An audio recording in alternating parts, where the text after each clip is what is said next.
Before we begin, if today has felt heavy, take a slow, deep breath, relax your shoulders, and close your eyes for 1 minute. Wherever you are right now, whether you're driving, folding the washing, or sitting in the school pickup line, or hiding in the pantry for 5 minutes of peace, I'm really glad you're here. For the next little while, you don't have to fix anything, you don't have to solve everything, you don't have to be everything to everyone. You just get to be here. Welcome back to Rooted Woman, a quiet place in a noisy world. I am Felicitas Whitley.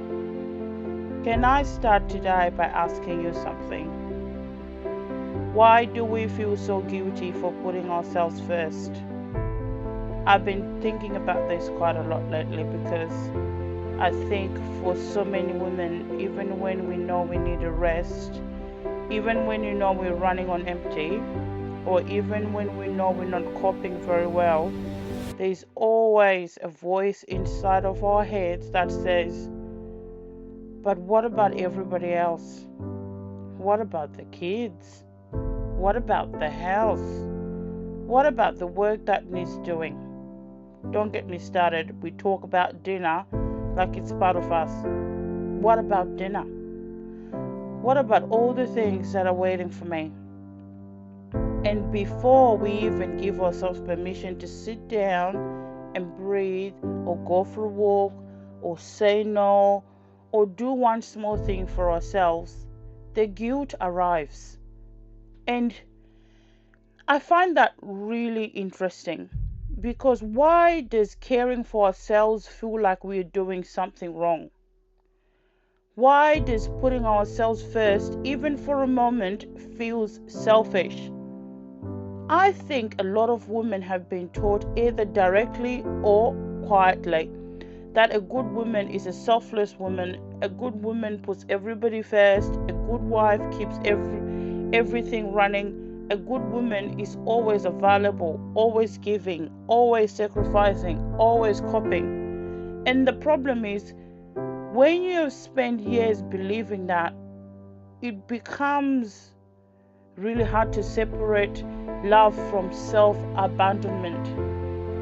It becomes hard to know where care ends and disappearing begins. And I think that's where a lot of us are sitting. Not because we don't love our families, or not because we don't want to show up all the time, but because somewhere along the way we started believing that being needed was more important than being okay. That sentence right there has been sitting with me. Being needed was more important than being okay. And if I'm honest, I think a lot of us women have built their lives around that belief.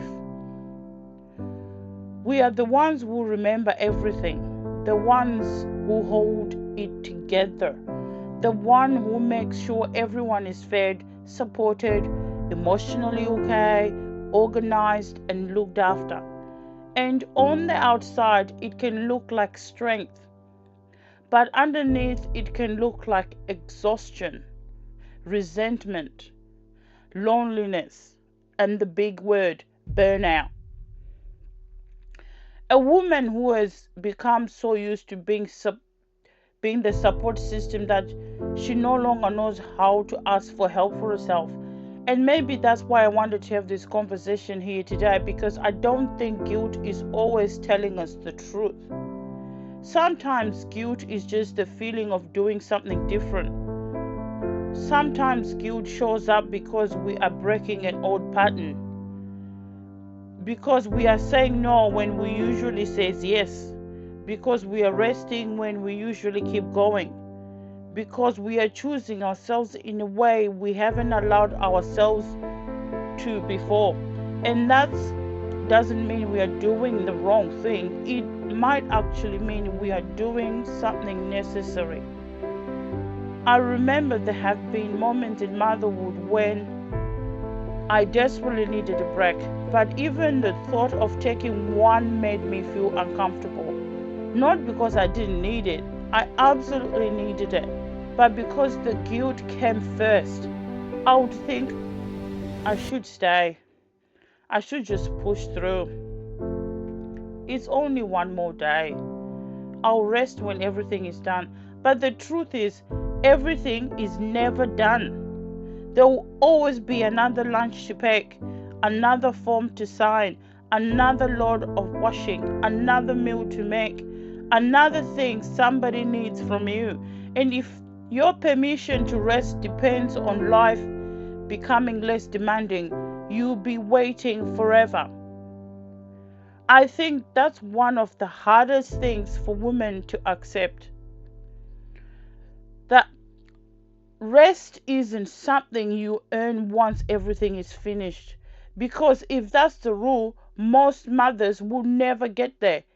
And maybe that's why so many women are exhausted, not just because they're doing too much, but because they have convinced themselves they are only allowed to stop once they have proved they have done enough. But how much is enough? Who decides that's enough? How many things do you need to tick off before you're allowed to sit down without feeling guilty?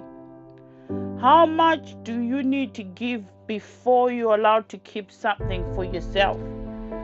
I don't think there's an answer to that, because I don't think the problem is your effort. I think the problem is the story. The story that says if you choose yourself, somebody else misses out. The story that says your needs should always come last. The story that says being a good woman means constantly stretching yourself thinner and thinner and calling it love. I don't believe that anymore. I don't believe love asks women to disappear. I don't believe motherhood was even supposed to be a slow erasing of the self. I don't believe your children need a mother who never rests. I think they need a mother who knows she matters too. I think they need to see a woman who understands that caring for herself is not selfish. It's part of staying whole. Because what are we teaching our children if they only see the woman who's running on empty? What are we teaching our daughters if they learn that being a woman means giving until there's nothing left? What are we teaching our sons if they grow up believing that mothers are supposed to run on empty and ask for nothing? I want my boys to see something different. I want them to know that women are allowed to rest. Women are allowed to say no. Women are allowed to need space. Women are allowed to have joy and hobbies and quiets and dreams and boundaries. And I want that for myself too. I want to be that kind of woman who loves deeply without disappearing, who gives without emptying herself, who shows up for the people she loves, but not at the cost of abandoning herself completely. And maybe that's what putting yourself first really means. Not choosing yourself over your family, but choosing yourself along with them.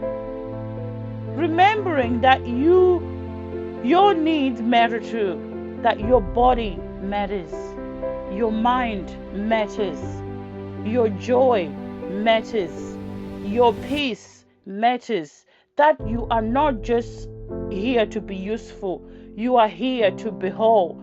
And maybe for some women listening, putting yourself first won't look dramatic at all. Maybe you just looks like you need 10 minutes for yourself to have a coffee. Maybe it looks like going for a walk instead of doing the dishes straight away. Maybe it looks like booking an appointment you've been putting off. Maybe it looks like asking your partner to take off at bedtime because you just need a moment to breathe. Maybe it looks like sitting in the car for an extra 5 minutes in silence before walking back inside. Just tiny things. But tiny things that matter when you have spent years believing you don't. If you're listening today and guilt is loud for you right now, I just want you to say this gently. Guilt is not proof that you are doing something wrong. Sometimes it's just proof that you're doing something new. Sometimes it's just the discomfort of unlearning, the discomfort of choosing yourself in a world that has taught you to put yourself last, the discomfort of building a new story. And if that's where you are, be gentle with yourself. You don't have to become someone who suddenly has perfect boundaries overnight. You don't have to go from overgiving to completely transformed in a week. Maybe it starts smaller than that. Maybe it starts with asking yourself one honest question. What do I need today? Not what needs to be done, not what everybody needs from you, not what will make you look like you coping. What do I need? Maybe the answer is rest. Maybe the answer is quiet. Maybe the answer is help. Or maybe the answer is space, or just a conversation, or an early night. Maybe it's permission to leave something undone. Leave the dishes in the sink for a night.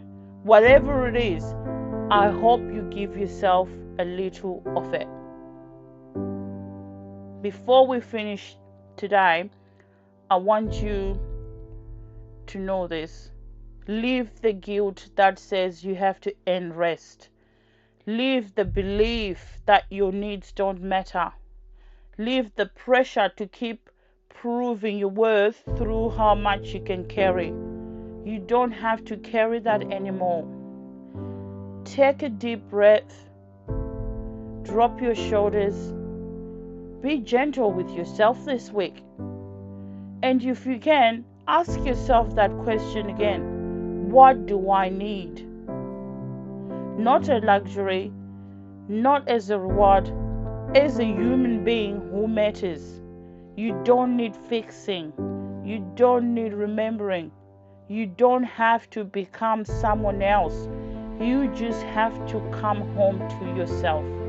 Until next time, stay rooted.